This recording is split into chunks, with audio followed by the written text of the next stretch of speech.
A lot to navigate, don't we? It's a big transition, so Shari's here to help us because you've actually been through this a time or two. Yeah.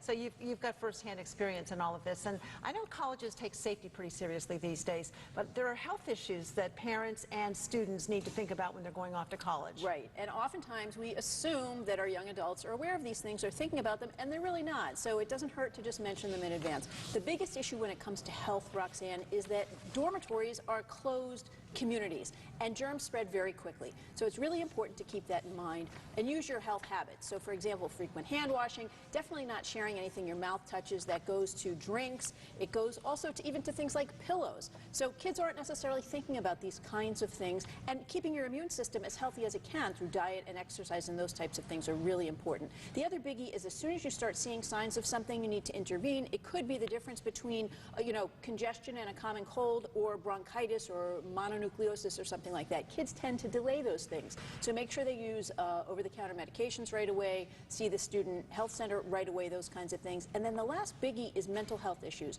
A lot of people aren't aware, but as many as 15% of college freshmen suffer from depression. So make sure your kids understand the signs of depression and keep an eye out for those things as well.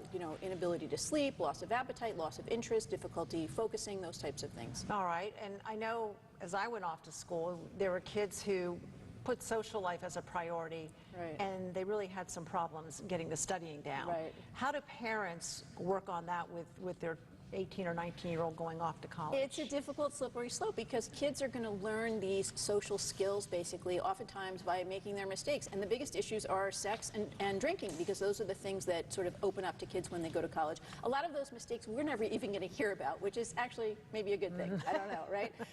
When it comes to sex, the schools are actually doing a much better job now of explaining the difference between non-consensual and consensual and teaching kids safety tips, those kinds of things. When it comes to drinking, one thing that you need to know is that your child's peer group is going to have the biggest influence on binge drinking. So fraternities and sororities, for example, the incidences of binge drinking is 85% in those types of cases. The other tip you might want to give your kids, it's more common than it was when we were in school, is drugging drinks is more common. Oh, yes. So you want to make sure that your kids know to get their own drink always, keep it within their own vicinity, keep their eye on their own drink. It's almost like parents need their own course to get their kids off to college. Yeah, but they're going to make mistakes. All right, well, we've got a lot more we could get to, but we're out of time, Shari. Sure.